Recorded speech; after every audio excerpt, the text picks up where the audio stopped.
welcome. I know we're going to probably have a few more people joining us momentarily, but we'll just go over a few details, housekeeping details. Welcome to our Maine Summer Camps webinar, Keeping Our Courage During This Time of Uncertainty. A big thank you to Ron and Maine Summer Camps for facilitating this today. And as far as our housekeeping items, we have everybody muted currently, and we'd ask that you keep yourself muted. We will be taking questions throughout, and the way that we're going to take questions is through the chat room. I'll be monitoring the chat throughout the session and letting Bob know when we have a question. So we will be taking those questions as in the moment live. But if you could just ask those questions through the chat. I'm sure everybody is very well versed in Zoom technology, but just in case, the chat room is at the bottom of your screen, and you just click on the message that says chat. You can also, if you are logged on as somebody else, you can click on participants and rename yourself so that we know who you are.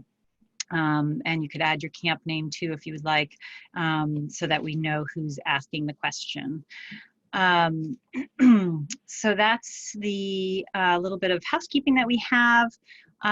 We are just so thrilled that Bob has agreed to be here with us today. I think everybody knows Bob well. He's a well-respected child and adolescent therapist and one of the most highly regarded consultants to camps. And I know we're all grateful that Bob agreed to create this webinar, especially for us, in a time when we as camp directors are trying to be there for our camp families and for our own families. It's a lot, and it's nice to have Bob here today, really to support us. So we're really looking forward to his practical suggestions, and grateful for him being here today. Thank you, Bob. Thank you, Kat. And in some ways, I think to myself, how could I not be here?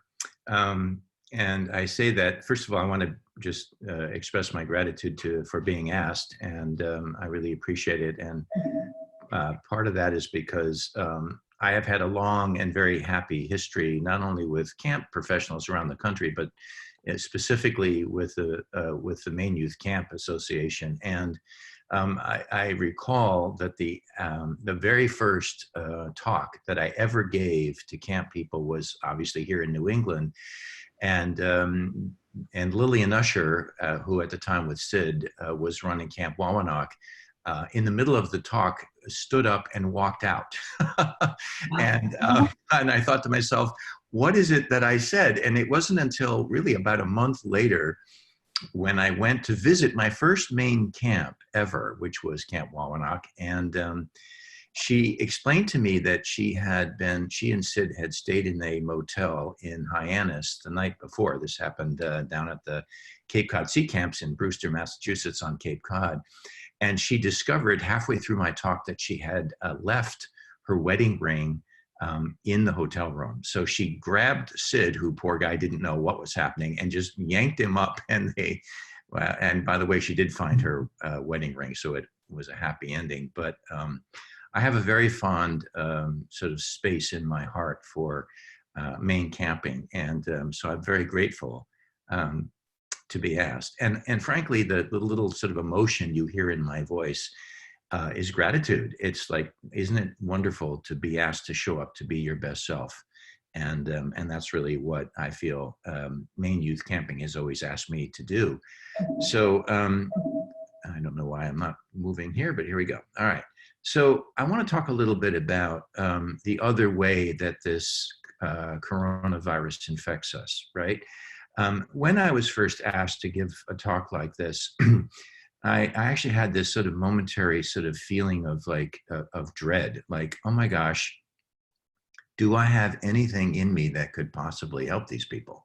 You know, like, will I just leave all of you who I really care about empty-handed? And, you know, will I just let you down? And then I realized something, which is you're probably all feeling the same thing, right? You're probably asking yourself, how do I find anything in me that could possibly help? especially facing what we're facing. And I'll get into that a little bit more. Like, you know, am I going to leave my campers, my families? If some of you have congregations or you have staff, are you going to leave them empty-handed? And how do you find the courage to be strong and to be clear and to be helpful, which is really what I want to talk about today. So I want to also say something else, which is that as camp people, you're all problem solvers, right? You know, if there's somebody who's, got a problem in bunk 10, you go over there, or you get the counselors together and you figure it out. If you've got a parent who's missing their kid and being a nag, you figure it out. If you got a program glitch, you figure it out. You guys are experts at figuring things out, right? You're used to taking action. And I think and you're used to creating community and building connections. That's what you do, right? And this is, I think for many people, I know for me, it's mentally exhausting. It's exhausting, right? The isolation, the helplessness that so many of us are feeling, the uncertainty, the loss. And that loss, by the way, is going to hit different people in different ways. Some of your staff, are feeling the loss of being able to graduate from college and, walk across that stage triumphantly, or they're suddenly abruptly missing their college or university community.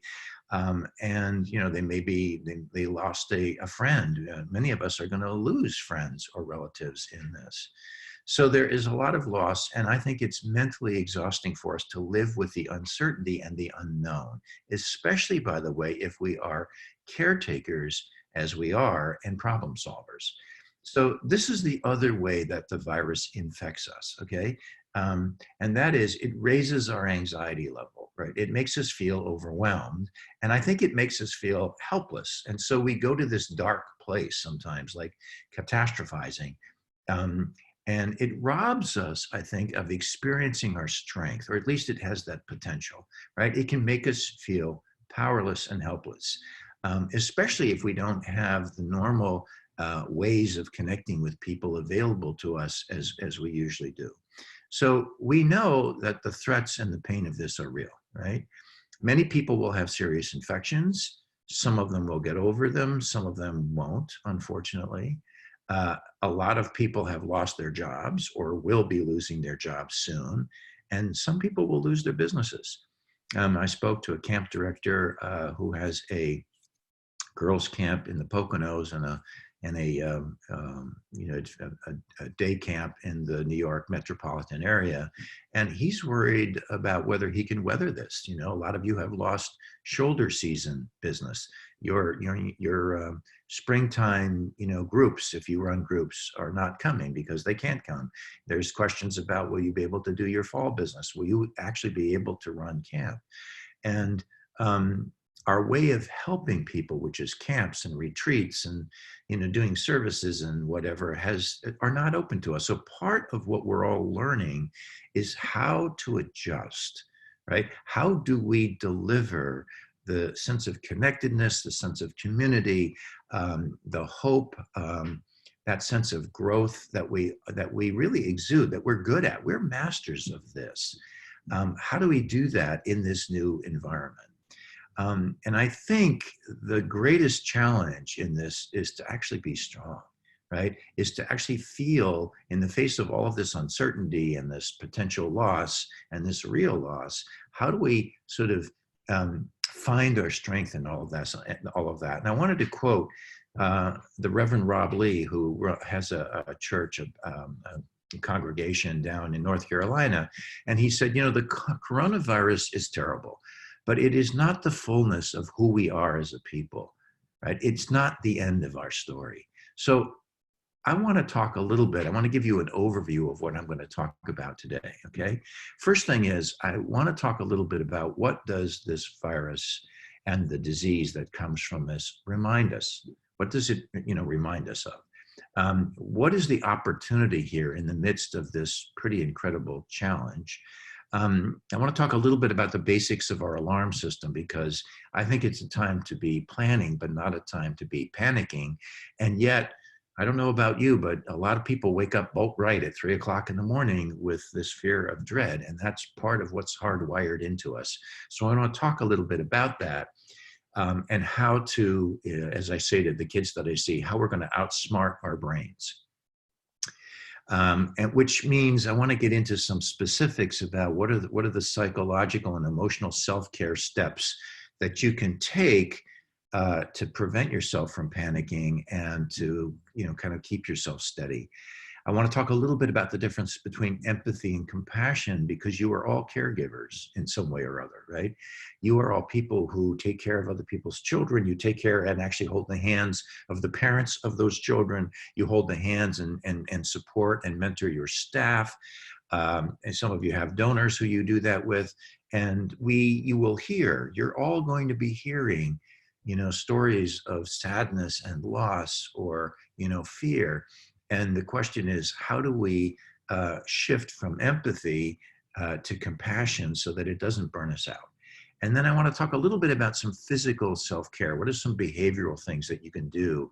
Because I think it's important in this time of uncertainty and challenge for all of us to be very smart about how do we take care of ourselves. I've often said to young, I mentor and I supervise some young therapists who are just starting out in this profession of mental health with children. And I say, you cannot help anybody else unless you take care of yourself. So I want to talk a little bit about that. And I want to talk, if I may, and I don't always feel quite like I have that I'm qualified to do this, but I want to talk a little bit about spiritual self-care as well. So what this virus reminds us of is how important and how central, how critical community and connection are to all of us, right? I think there are a lot of young people today. I talk to them every day, on a secure telehealth platform. They're finding out that, no virtual connection can match the impersonal relating that we have so enjoyed and maybe in some ways taken for granted. And I think this is kind of an unkind reminder of how important those things are. That, we worry about so many different things, but what's most important are the people who you love and the people who, look to you, and the communities that we all, when we don't have it, we miss it. The most important aspects of our lives are our relationships. And you all have cultivated relationships with parents, with kids, with staff, with vendors, with alumni, with donors, that I think it's important for us to figure out, okay, how do we make this shift? If we can't see people in person, if we can't meet in person, if we can't have our leadership retreat weekends, if we can't, get the leadership staff up to camp early in June, if we can't have the clinics that many of you do for life-saving or, whitewater rafting, or for, all the kinds of first aid things that you do, then, how do we keep ourselves together? I think the other thing that many people are finding out is that camp and other, child support, child growth out of school learning programs are going to be more important than ever, right? I think one of the things that's interesting is that parents are past ready to entrust their children to you. And I think one of the things that's happening is parents are going to have a greater appreciation for the adults who take care of their children, whether it's teachers or camp counselors or camp directors, that when you've got your kids underfoot 24 hours a day, and you yourself can't go to work, or you're trying to work from home, as many of you have people who are doing, or if you've lost your job and now you've got to somehow bind your anxiety about how you're going to pay the rent, and you've got your kids at home, it's going to create a greater than ever appreciation for those of you who do this all the time. You're masters at it, right?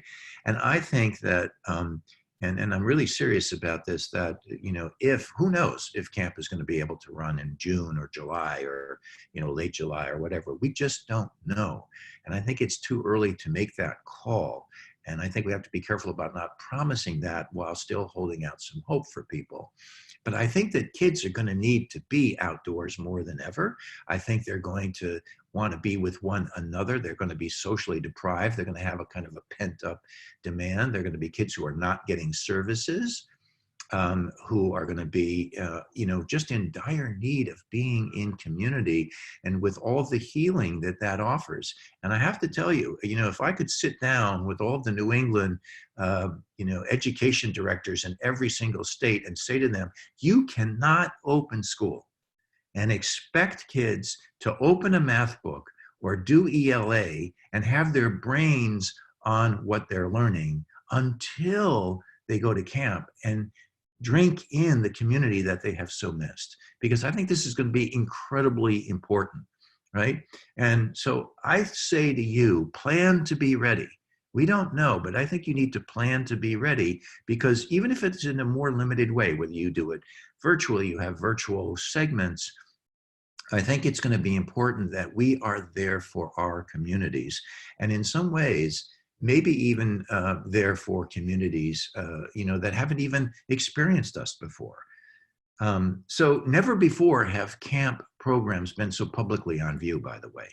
I have parents that I talk to of kids that I see in my practice who are like, thank God we have camp TV today at 12 for, 45 minutes. Or thank goodness they had the virtual Vespers service or the virtual campfire or the sing-along, because I think it's critical that we do this for kids now, that we remind our families and our kids that we are part of their lives, that we're not just a summer thing, and that we offer them some hope. And I know that many of you have been doing all kinds of incredibly creative things. There's somebody who's doing Camp TV every Monday, Wednesday, and Friday at noon, at lunchtime specifically, because they know, schools are trying to do some kind of online learning, and let's do lunchtime. And they have, interviews with staff, and they have nature breaks, and they with little funny videos of real animals, and they do a camp song, and then they have a little bingo, or they have a little game. And, for 40 minutes, they do some real, not just entertaining. I think it's more than entertainment. I think it's about hope. And I think it's about reminding people of the community that loves them, that supports them, right? These campfires and sing-alongs and games, work out in the backyard with, Tony so-and-so, our athletic director, or let's do an art project with, Thea, who is our, art director. And so you have been able to show your creativity to a much larger audience. And by the way, it's an eager audience, right? It's an audience which I think is realizing, oh my gosh, what does it take to keep our kids occupied, to keep them growing, to keep them engaged in healthy things? And camp professionals are experts at this. You're experts at engaging kids in out of school learning. That's what you do, and keeping the camp family together has never been more important. So using every method to stay connected, whether it's Instagram, whether it's Zoom calls, whether it's cards, letters, these days when people are so used to being online, a little postcard with a picture and a little kind of handwritten thing means a lot to kids. It's such a special thing, right? So these are things that I know you're all exploring, and I just want to kind of tip my hat to you for the creativity that many of you have been showing in this time.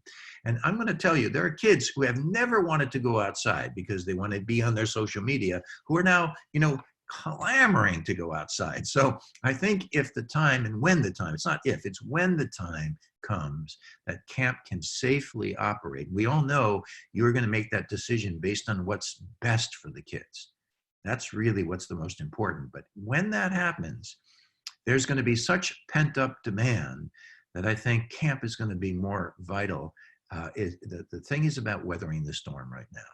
So let me talk a little bit about, speaking of storms, let me talk a little bit about our alarm systems, okay? So when there's a lot of uncertainty, as there is with this pandemic, right?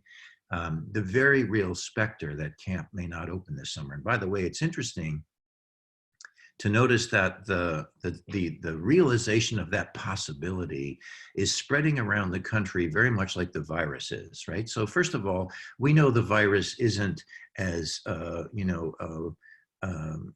prevalent in every part of the country at every at the same time. It's spreading across the entire country, and frankly, without any kind of sheltering in place, it will infect the entire country. So we know it's not spreading at an even rate. New York happens to be the lead right now, but that baton is going to get passed at some point. And so just like the virus is spreading at an uneven rate in different parts of the country, so is the realization that, wow, you know what, we may not be able to operate camp. And while I think it's still too early to make that call, I think, you know, there's a lot of uncertainty. You know, am I going to lose my job? Will I go bankrupt? Can I keep my family together? You know, will I get sick? If I get sick, and by the way, what many people are worried about is not if I get sick, but who will I infect if I do get sick? Can I take care of people if I'm sick? You know, will the economy recover? There is an incredible amount of uncertainty. Plenty of things to wake us up at 3 o'clock in the morning.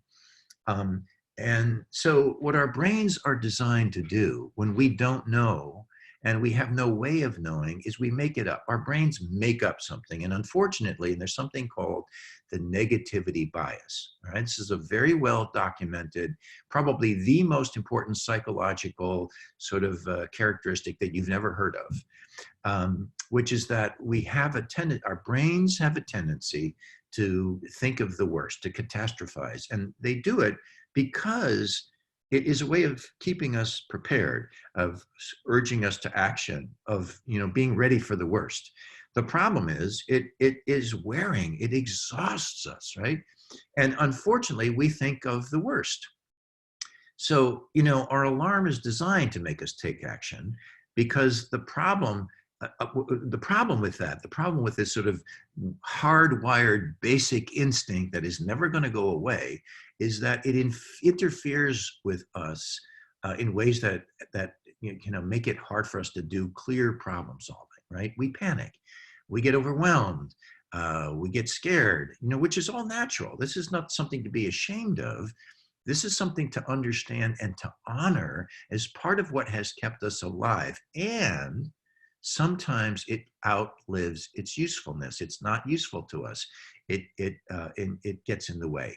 I remember once I had a young fellow, and I've told this story to some of you, who was in my practice many years ago. I met him, I'm going to call him T, and I met him when he was about 9 years old. And when T was about 5, his best friend, who he was like, you know, brothers with, he said, his best friend, Christian, had been diagnosed with a rare form of leukemia. And, you know, T used to say that Christian and I are twins with different mothers. They did everything together. And unfortunately, Christian got leukemia. And one of the things that T didn't understand was that he wasn't going to make it. And so unfortunately, his friend died and he shut down. And I started to see him by the time he was 9. He had a full-blown kind of counterphobic, kind of restrictive kind of personality. He wasn't making friends. He wasn't going out of the house. He was grumpy. He was cantankerous. And as we got into this, I had said to him, by the time he was about 12, I said to him in November, I said, so T, I have something I want to talk to you about, but you know how we've talked about your brain, that your brain's always trying to protect you. And that when a good idea comes up, your brain goes, oh, no, don't listen to that, because you remember what happened with Christian. You really, you know, like leaned on him and you let him in, and look what happened. You got devastated. So we're not letting that happen again. And he says, okay, what is it? What do you want to tell me? I said, well, I have this idea, but I'm afraid that, you know, your brain is going to like shoot it down. It's going to do that thing it does. And he says, okay, what's the idea? I said, I think you should go to camp. And then there's this long silence. And he says to me, you know that thing you said my brain's going to do? I said, yeah. He said, it's doing it right now. Meaning he thought it was a lousy idea. I said, look, you know, your brain's trying to protect you, right? There's only one problem with that. You're curious about the world, T. You love the world. You're a natural scientist and an explorer. Like camp would be great for you. You would love it. And he said, so what do we do? I said, we have to outsmart your brain. And he said, really? I didn't know you could outsmart your brain. And I said, yep, I'm a specialist at that. So I'm telling you that story because all of us need to figure out how to outsmart that part of our brain that is alarming and exhausts us and is urging us to action when we are helpless or to do anything. So I want to say this because the key is to plan, which I know many of you are doing, You know, what if we can open for a limited amount of time? What if we have to open later? What if we have to have certain protocols in place to even consider opening? What if the health department won't issue a license? Can we do this virtually? What parts can we do virtually? Can we survive this? It is time to plan and not panic, right? So when your alarm system is activated, right, you need to stop and recognize that it's happening, right? So having our alarm system go off, stressing, is just like touching your face. We touch our face, evidently, who knew, 25 or 23 times an hour. Who knew that? Who studies these things? And the thing is that most of the time we are touching our face, we have no idea we're doing it. So here's something we do 25 times an hour, and we have no awareness that we're doing it. And stressing is the same way. We will be starting to stress. We'll be at our computers and our backs will get hunched and we're starting to get tight, and you know, our breaths are getting shorter, and we have no idea because we have slowly been acclimating to that state of stress, and we have no idea we're doing it. So we have to catch ourselves and stop and go, I'm doing it again. I'm stressing, right? Call it out. Right? And I think you have to give your demon a name. If you worry, you have to go, okay, there goes my worry wart again. Okay, all right, worry wart. Why? Because it puts you back psychologically into the driver's seat, right? Because we are at the effect of all of this, right? We are all feeling like victims of this. And so we're all playing defense. And my suggestion to you is find ways to flip that and be on offense. It is you come from a much stronger place when you are playing offense than when you're playing defense. It's like I say to people, it is better to be proactive than to be reactive. It's like when you are trying to send a message to your camp families, and to your kids and to your parents and your world, it is better for you to be proactive, to have the message, because then you control the message rather than reacting to some story about you. I heard this rumor that this, right? So you want to give your demon a name because it puts you in the driver's seat. And focus briefly in that moment. Take a breath. Stop. Push away from your desk, stand up, stretch, stick your head outside, put some sun in your face. If it's cloudy, deep breathe in through your nose and out through your mouth, because it will break the cycle of cortisol, okay? That's the stress hormone. You need to do that to bring your adrenaline level down in your body and your cortisol level down in your brain, right? And identify, what are you actually feeling? Because we say, I'm stressed, I'm stressed. Stress is not a feeling. I'm frustrated. That's a feeling. I'm afraid. Fear is a feeling, right? I'm nervous. I'm anxious. But to say I'm stressed is very indiscriminate. It's too vague, and it doesn't give us relief. Name what you're feeling. Name it, right? And then share it with somebody. I'm really feeling scared about this summer. I'm feeling frustrated. I'm sad, right? I'm angry about this whole thing. And one of the other things that I want to have you talk with your families about and with yourself is, okay, maybe there are certain things we can't do now. Maybe we can't have our April or May leadership retreat weekend. Maybe we can't have people at our camp for groups over the weekends or over this spring. Maybe we can't have camp, heaven forbid, this summer, but we will later. There will come a time when this will happen, right? So not now, but later is something that I actually use with kids that I see, right? So I often see kids whose parents are dying from cancer. I unfortunately got a little bit of a reputation over at the Dana-Farber Cancer Institute here in Boston, and I had seen some parents who were dying, and they came to me and said, can you help us tell our kids? And unfortunately, I'm good at sitting with people in crises like that. And so I see kids whose parents are dying and they can't do certain things, or they're afraid they can't, they're going to things they're going to miss.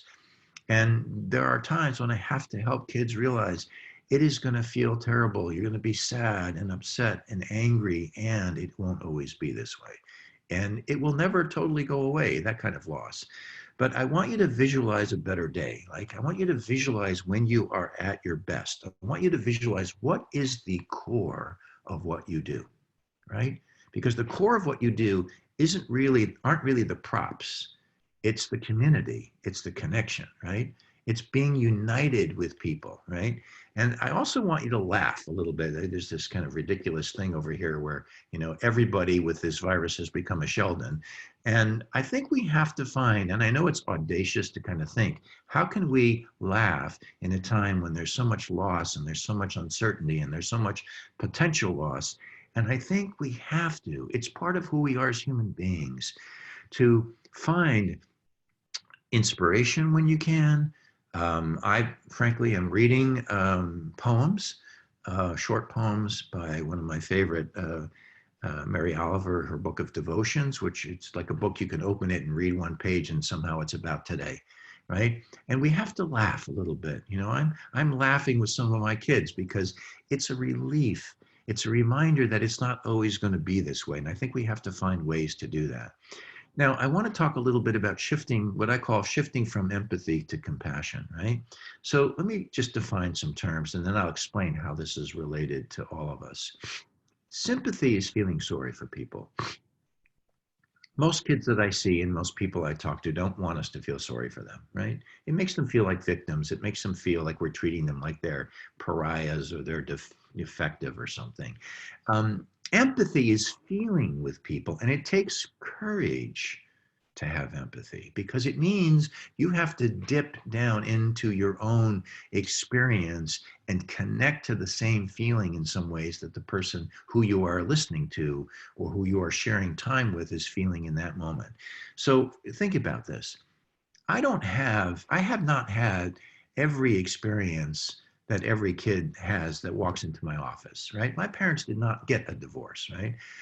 There are many, many experiences that my kids and teenagers have had that I have not had. And yet I know what it is like to feel deeply sad or to feel frightened, right? Or to feel uncertain or to feel scared or to feel frustrated or to feel angry and then to feel guilty about it. I know how that feels. So you don't have to have all of the feelings you don't have to have been in every situation that people present to you to know what it's like to feel that way, to imagine that, to conjure that up in yourself, which is what makes us feel connected to them, right? Compassion, however, is a little bit different. It is that same loving kindness without necessarily feeling what we call empathic distress. The problem with empathy, the challenge with empathy, is that it is rooted in the innate process of mirroring.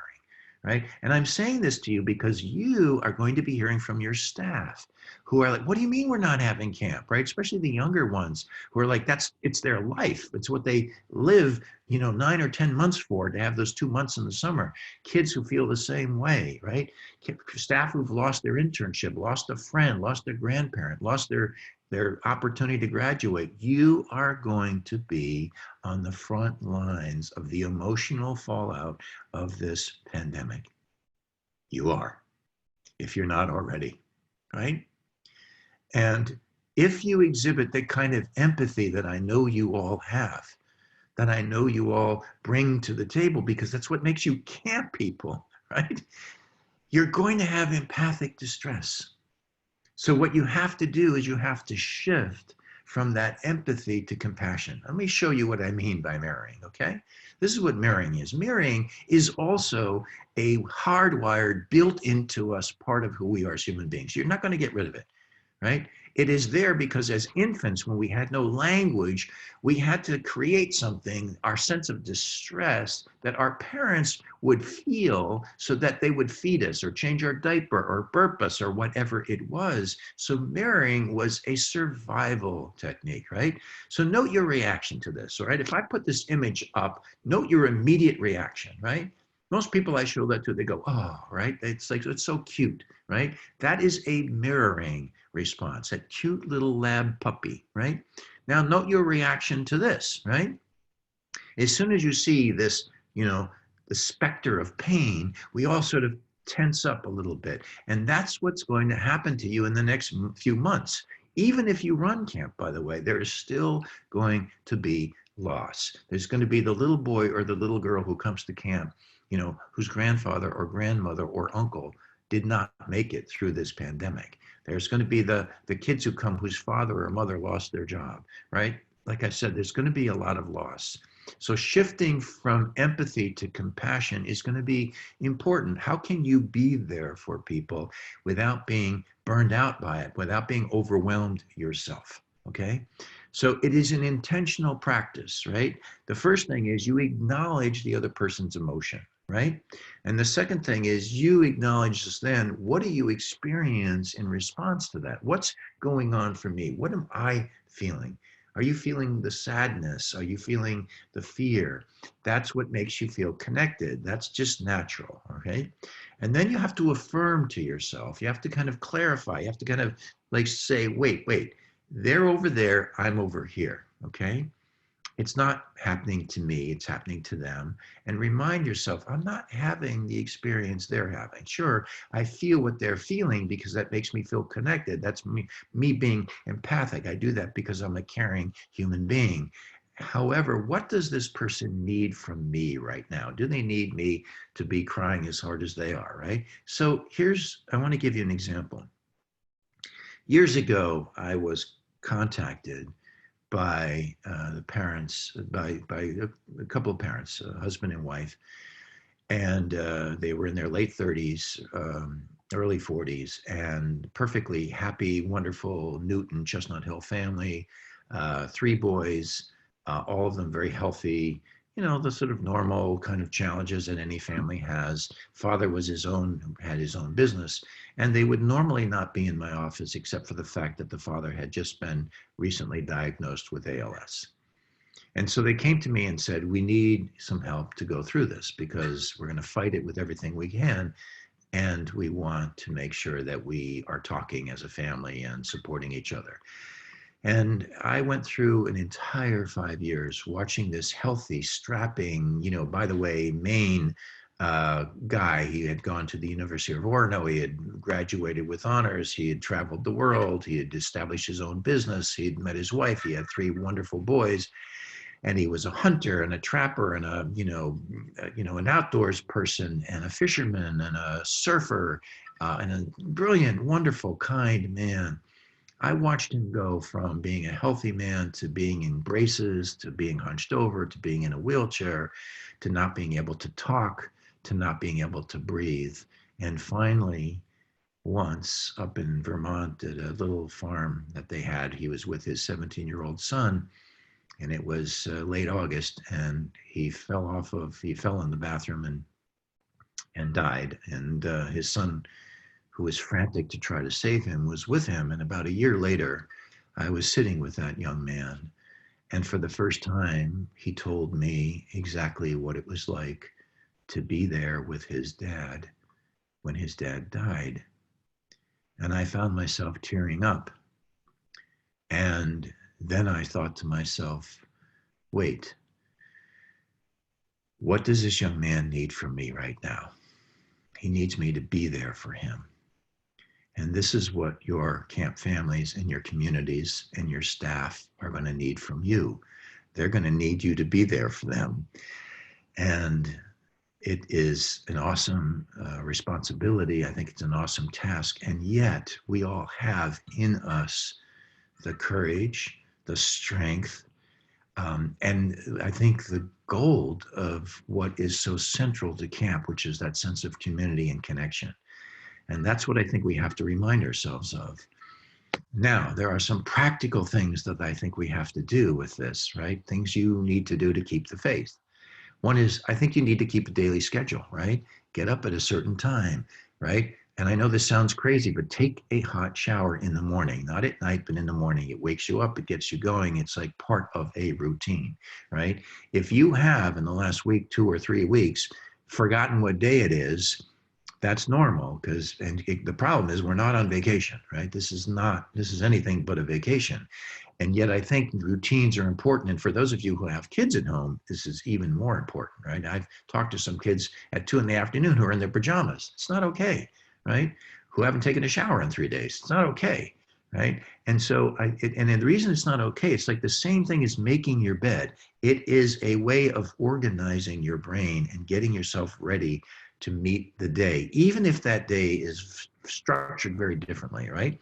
Factor in some outdoor time. Of those of you up there in Maine, good for you. Get out there, breathe that in, get some sun in your face, get some exercise, right? In fact, you need to break a sweat every once in a while.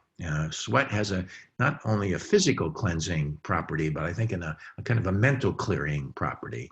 Stop watching the news, right? I don't know whoever thought the 24-hour news cycle was a good idea. It's not. It's good for them. It's not good for us. It drives us crazy, right?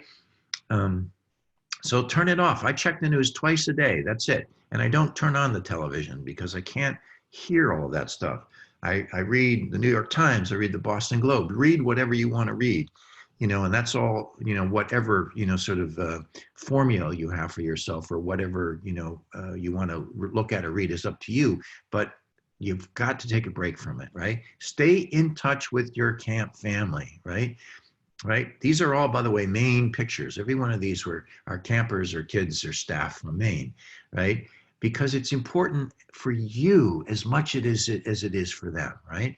Build in family time, even if it's virtually, like with your own family relatives, your brothers, your sisters, the kids' aunts and uncles, and time with your family, right? Chunk up your day, right? In other words, this is online time. We can all get stuck online. I find myself getting stuck online. The other day, I found my neck was really tight, and I was like, what's that from? I just realized I'm hunched over at my computer more than ever. So what's my family time? What's my online camp time? What's my exercise time, right?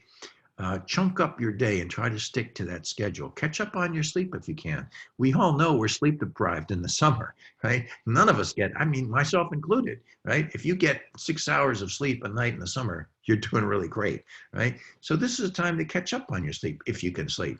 By the way, if you can't sleep, right? Get up out of bed. If you wake up at 2 or 3 in the morning and you're tossing and turning, don't stay in your bed. Get out of your bed. Go to some place where you're not going to, upset or distract or wake up other people. Turn on a light. Read something that's soothing. And in a half an hour, it's better for you to read for half an hour and then go back to bed than it is to toss and turn for 2 hours, right? Your bed should not be a place that is associated with stress or distress, okay? Practice what I call safe socializing, right? I like this term better than social distancing or physical distancing because it's more positive.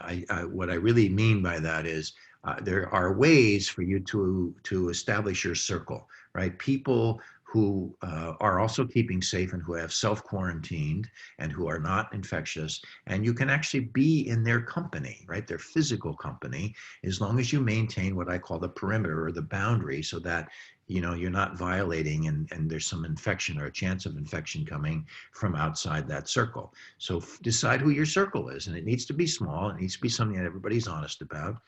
Read, meditate, keep a journal. I think keeping a journal is important. I do that. I meditate, read poetry. I think it's terrific. Bake something, that you love. Have something to look forward to that way. Like I said, read poetry. Take a break. Like over the weekend, I was like, no, I'm not doing anything related to camp or my patients or the virus. I happen to have we have a kitchen we're finishing, have a hobby. I was putting hardware in. It was a wonderfully, it took some attention, but it was a wonderful distraction and break from the current situation. And we all need that. We all need that. Now, I want to just say a couple of things about what I call spiritual self-care. And again, I'm not sure I'm qualified. And I don't mean, this is not a religious thing. I don't mean to offend anybody's own private, personal religious beliefs. And I respect that and I honor those. And I by saying these things, I don't mean to compete or minimize what you all already may be doing. But remember, your vulnerability is a strength. It's not a weakness, right? If you tear up with people, if you share a story or they share a story with you and you feel vulnerable, that's a source of inspiration. That's a reminder of your humanness. I was listening to Charlie Baker, our governor here in Massachusetts, and God bless Charlie Baker. He had contacted, unbeknownst to us, Robert Kraft, who's the owner of the New England Patriots. And regardless of what your feelings are about the Patriots, some people love the Patriots, some people hate the Patriots, doesn't matter to me. he called Robert Kraft and he said, I want you to take the jet, the New England Patriots jet. Who else owns a jet, but the Patriots do. I want you to fly that jet to China. I want you to get 1 million N95 masks. I want you to bring them back to Boston Logan Airport, and I want you to pay for the whole thing. And Robert Kraft did it. And when Charlie Baker was at the airport and there when the plane landed and they were offloading these 1 million masks that were going to be, distributed to hospitals around Massachusetts, he teared up. And the next day, a reporter said, Governor, how are you holding up with this? We noticed that you got a little emotional yesterday at your press conference in the morning at Logan. And this may have been Charlie Baker's finest moment. He stopped. And he said, let me tell you what I have been dealing with for the last 2 weeks. I have spoken to dozens of emergency room surgeons. I have spoken to dozens of hospital directors, of pulmonary specialists, of cardiac specialists who have been begging me to get masks for their people. And so if a plane lands and I feel a great sense of gratitude and I cry because of that, I want you to understand that the doctors who are talking to me aren't worried about getting the virus themselves. They're worried about who they might give it to if they get it. And that kind of vulnerability, I think, is a strength. And I think we all need to be able to exhibit that and honor that in ourselves, because that is our strength. That's not a weakness, right? Those of us who are of the male persuasion tend to get that mixed up sometime. We think vulnerability and weakness are the same thing, and they're not. The second thing is look for the strength, and not only in yourself, but in others. Right? You have to remind people of their strength. Right? You have to remind people that they have been through things or that they have things they can bring to the table that will get them through this. We may feel things now, it won't be forever. And we may have to say to people, okay, maybe we can't do camp now, but we will then. I think we also, that's that whole thing about allowing people to hold on to hope. Sure, hope is not a strategy, right? Hope is not a strategy, and we need hope in order to create a strategy. And I would say pray, okay? And I know prayer is a very sort of personal, private thing, and I tend to be very private about these things, but I have a prayer, right? I have a prayer that I get myself calm every evening, and I put my hands up on my forehead and I get focused and I allow myself to be very present in the moment. And what I pray for is the courage to be the strong man that I was made by the universe, by God, right? That give me the courage to be that strong man, to step into that, right? To be clear, calm, compassionate, right? To be caring, to be careful, right? And to be patient, right? And I want to leave you with this story. I'm reading Eric Larson, who's written a wonderful number of both novels and, other kinds of books. And he's written a book on the bombing of London in 1940. And he talks about Churchill, and he says, within days of Churchill becoming prime minister, he had to deal with the possible destruction of London, the London bombing that went on for 9 months and that killed 40,000 people. And Churchill, against the advice of his advisors, used to like to go out in public after a bombing and be with the people, because he said, look, if I'm asking you to show up and be strong, then I have to show up and be strong. And he made a remark which a reporter caught, and he said, I have this dreadful sense that people are looking at me, counting on me, and all I have to offer them is catastrophe. And yet Churchill inspired a nation. People looked to him for strength, and he had a formula. And his formula was very clear. Give people the honest, grim facts. Don't sugarcoat it. Don't hide it. Be honest with people. People appreciate honesty. And then give them reasons for hope. This is what we have to find in ourselves. This is what we have to remind ourselves of, that we as human beings have endured many, many things, and we will endure this. So people will look to you for inspiration, for hope, and you will find the strength to give your communities what it is that they so hunger for, which is that sense of connection. So I want to thank you for allowing me to share some of this time with you. And, you know, one of the things that camp has done for me in my role as someone who has spoken to camp professionals is a gift. And that gift is you allow me to show up as my best self all the time. And for that, I'm very grateful. So thank you. And Kat, I don't know if we have any questions from the audience, or if You know, Bob, you could hear a pin drop in this webinar. That was incredible. I have had not, oh, okay, there's something coming in now.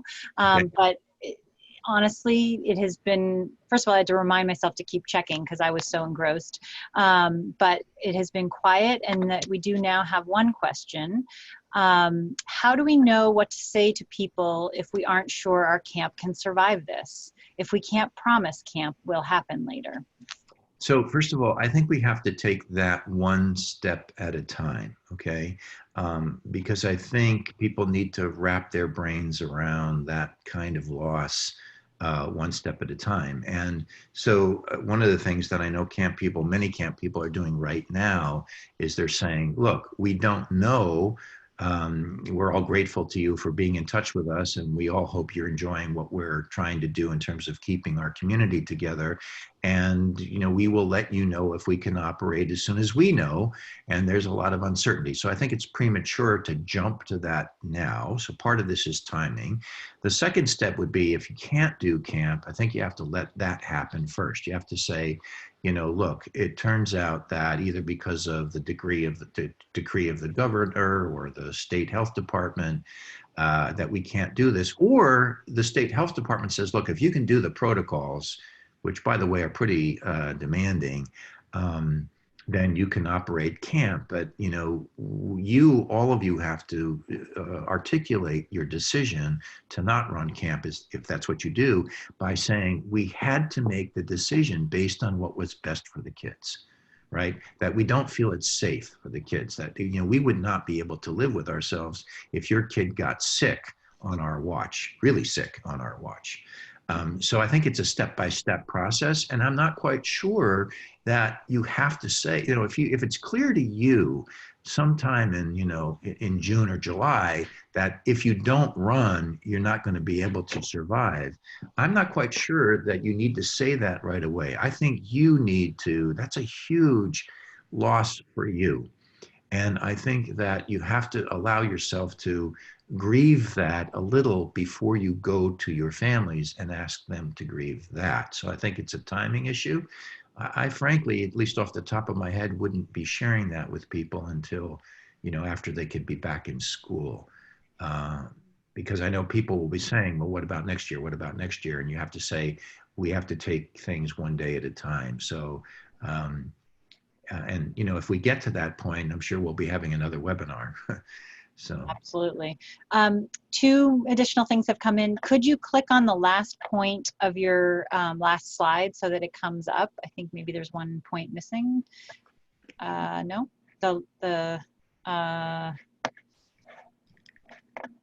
oh, yeah, sorry. Yes. Okay. Okay. Yeah. Thanks.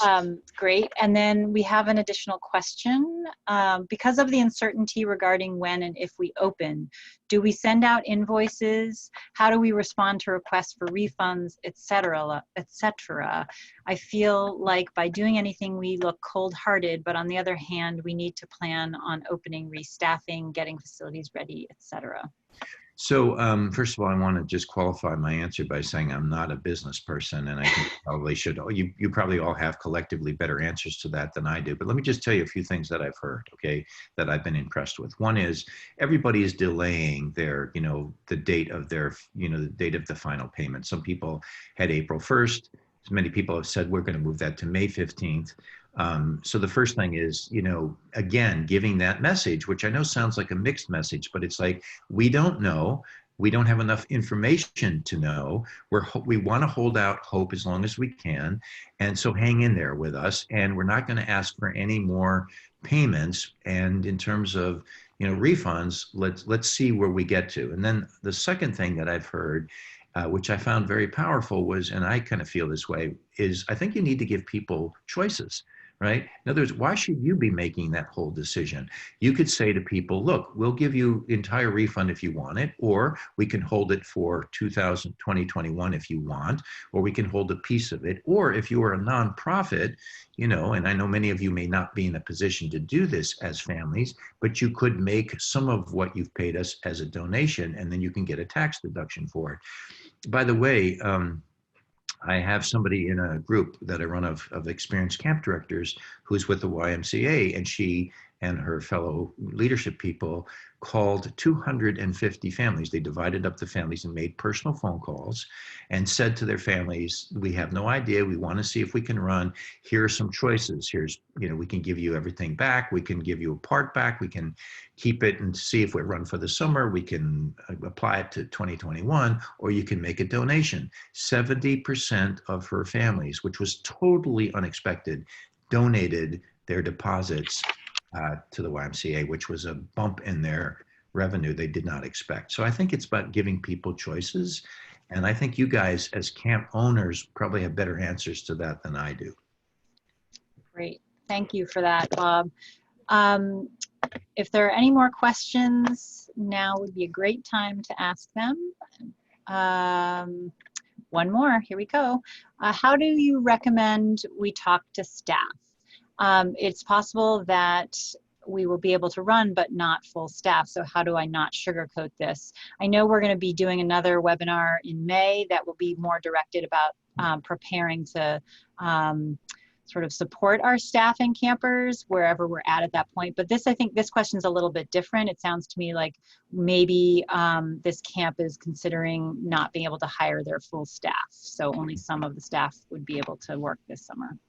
Right. I think a lot of camps are in that situation. And so one of the things that I think you have to do again is be clear, give the facts. In other words, we don't know. We're holding out hope.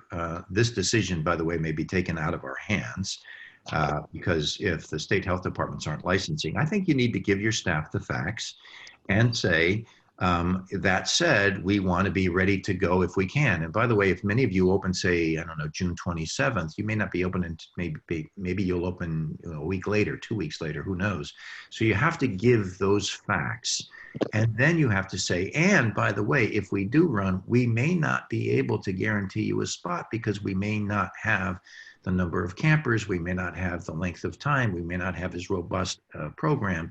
We're going to do what we think is best. I think if you look at what Mario Cuomo is doing in his news, his little newscasts or whatever they call them at noontime, he gives the facts and he's clear about it, and he gives people a clear sense of what reality is.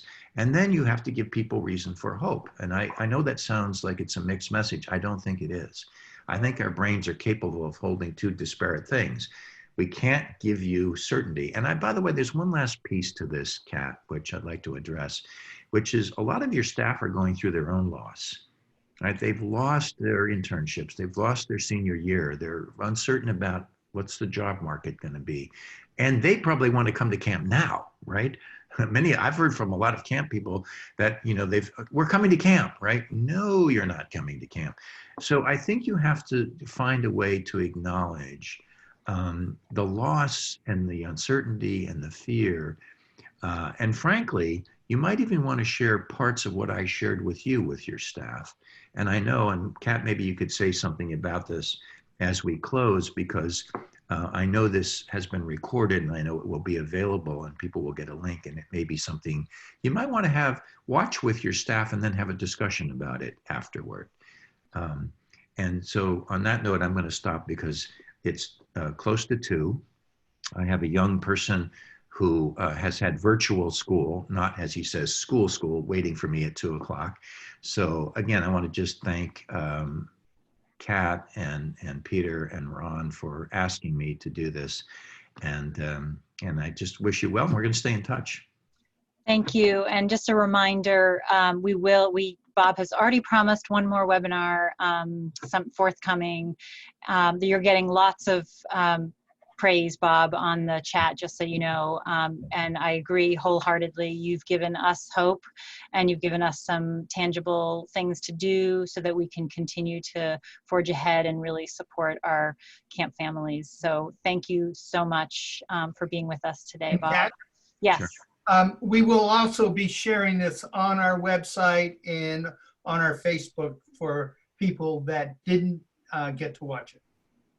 Great. Wonderful. So I guess, Ron, it's up to you to end the meeting, right? I'm on it. Thank Goodbye. you all. Bye-bye.